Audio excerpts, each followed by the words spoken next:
Hai, ada yang menarik yang saya harus share ke teman-teman dan saya memaksa untuk Anda bisa menerima ini semua informasi yang saya anggap menarik. Begini maksud saya, barusan setelah 2 jam partner saya baru pulang dari tempat saya ini, dia ngomel tentang Sironium. Karena itu saya bilang oke, saya akan ngomong di teman-teman di video ini menceritakan apa yang diomelin dia. 3 orang ini adalah mitra saya yang sudah lebih dari 5 tahun kami berbisnis bareng. Sebagaimana sahabat tahu, saya memiliki 2 perusahaan di Tamil Nadu, di India. 3 orang sahabat saya ini, mitra saya ini adalah partner bisnis saya yang berasal dari Tamil Nadu. Mereka turunan Tamil. Jadi kita tahu India ini adalah berbagai macam suku bangsa. Ada Tamil, ada Bangalore, ada orang yang tinggal di Kashmir, di utara India, dan lain sebagainya. Dan sebagai mana sahabat tahu, India tidak punya bahasa pemersatu. Jadi bahasa pemersatunya adalah bahasa Inggris. Jadi kita beruntung Indonesia ini memiliki bahasa berbahasa satu bahasa Indonesia, karena itu tidak terjadi. Jadi Inggris benar-benar memecah belah bangsa tersebut sampai saat ini. Jadi bahasa nasional mereka bahasa Inggris. Jadi tentunya pada saat dia ngomel dengan saya hari ini ya dengan berbahasa Inggris. Saya nggak ngerti bahasa Tamil. Nah, Tamil ini bangsanya sangat bangga sekali dengan teknologi. Karena menurut mereka, Tamil lah yang memberi kontribusi di dunia teknologi, termasuk yang ada di Amerika. Kita tahu banyak India di Amerika yang pinter-pinter, ada di Microsoft, ada di Silicon Valley, dan semuanya 80% dari Tamil. Jadi mereka sangat bangga dengan ketamilannya, bangga dengan teknologinya, bangga dengan kepintarannya, gitu ya. Dan kenapa dia ngomel? Rupanya di India, dia tadi bawa cuplikan-cuplikan dari .com.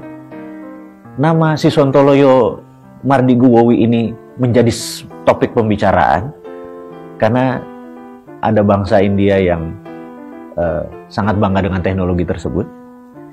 Tahu-tahu ada orang Indonesia menciptakan suatu crypto aset dan cryptocurrency yang bernama Sironium. Di India geger. Tentunya pro dan kontra, yang asli adalah banyak yang kontra, termasuk 3 partner bisnis saya ini. Bisnis saya ada 2 di sana, yang satu tentang mining, yang satu lagi tentang bioteknologi. Saya tidak cerita tentang miningnya dan tidak cerita tentang bioteknologinya.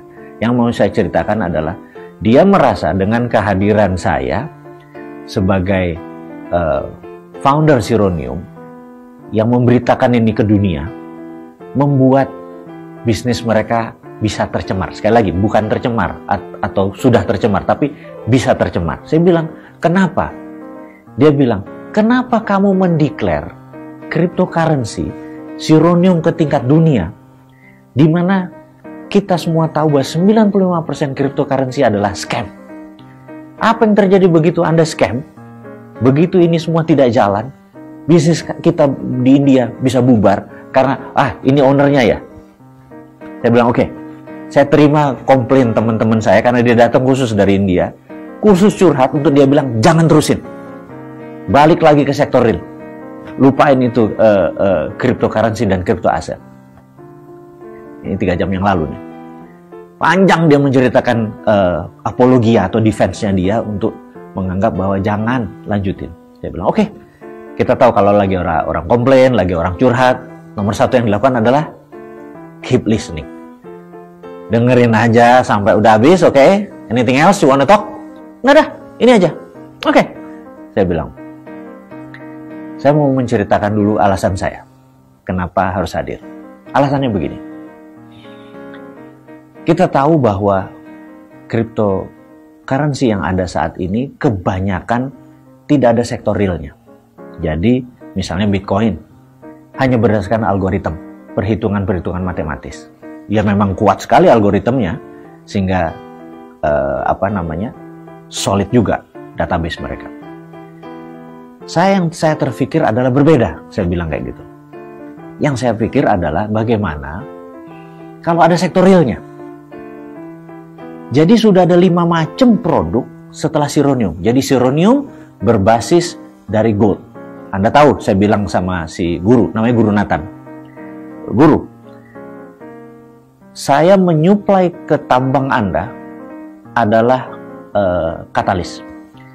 Bioteknologi saya yang dari Jawa Tengah, saya kirim katalis, diproses sehingga menjadi produksi ininya dia mineral solidnya. Saya bilang, berbasis itu saya ingin menciptakan mineral saya untuk didigitalkan. Jadi mineral tadi yang berupa precious metal saya digitalkan.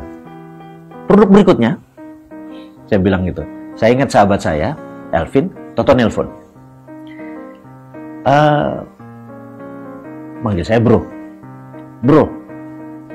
Sironium kamu katanya tanggal 27 Juli akan listing di Santara. Iya.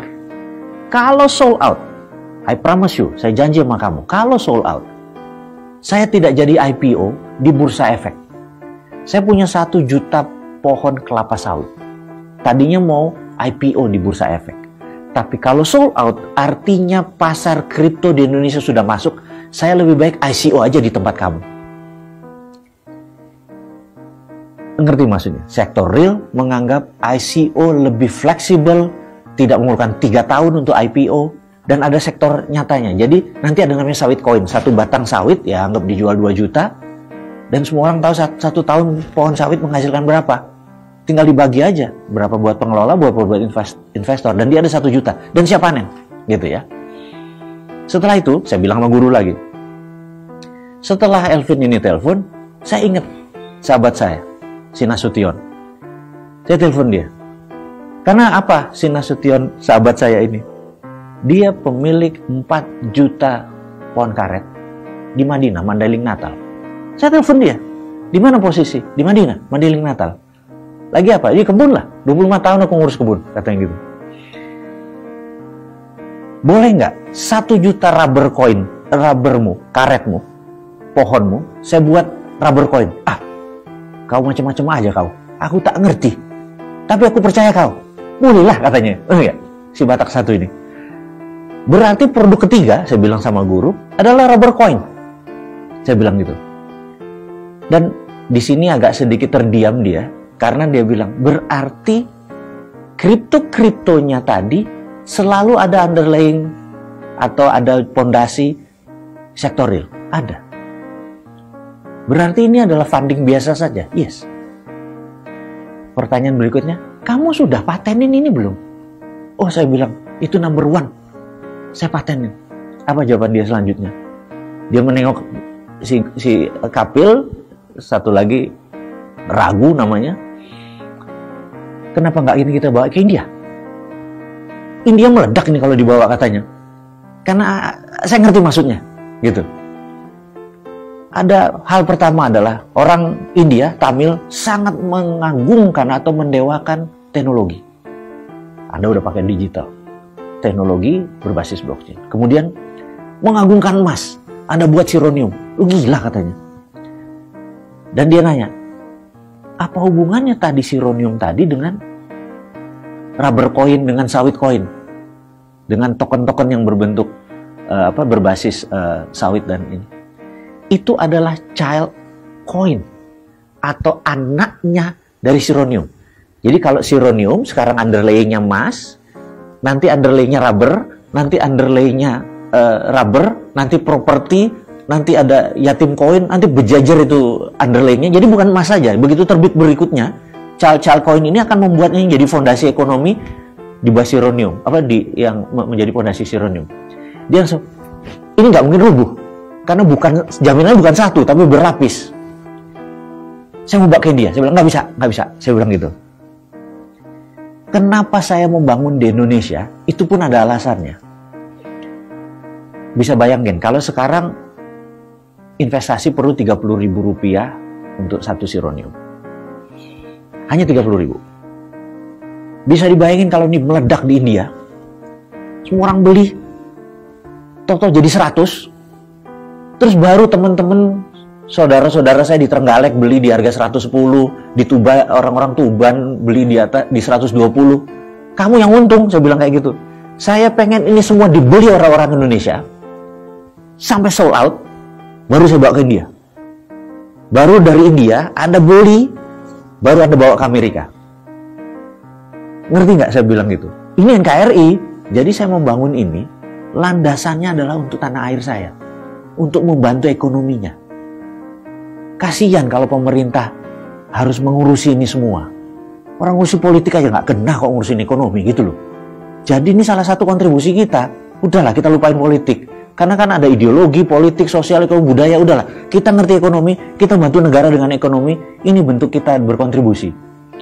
Dia jingkrak-jingkrak, dia bilang kapan ke India kalau bisa kurang dari 3 bulan. Karena di India pasti akan yang ICO bisa puluhan ribu. Jangankan New York Stock Exchange yang cuma 5.000. Di bursa kamu cuma 500. Kalau di India pakai ICO ini, Santaramu bisa 10.000. In one night, katanya gitu. Karena UKM-UKM kecil pasti masuk. Tar dulu. Indonesia UKM-nya dulu yang kita torong, 10.000 dulu. Saya bilang. Jadi terjadi akhirnya menjadi exciting aja pertemuan tadi. Dan sekarang dia lagi pulang ke hotelnya karena kena jet lag. Nanti malam saya akan diskusi panjang tentang bisnis ini untuk masa depan ke India. Dan India menjadi underlying Indonesia. Mudah-mudahan paham diskusi sebentar kita dari saya. Terima kasih.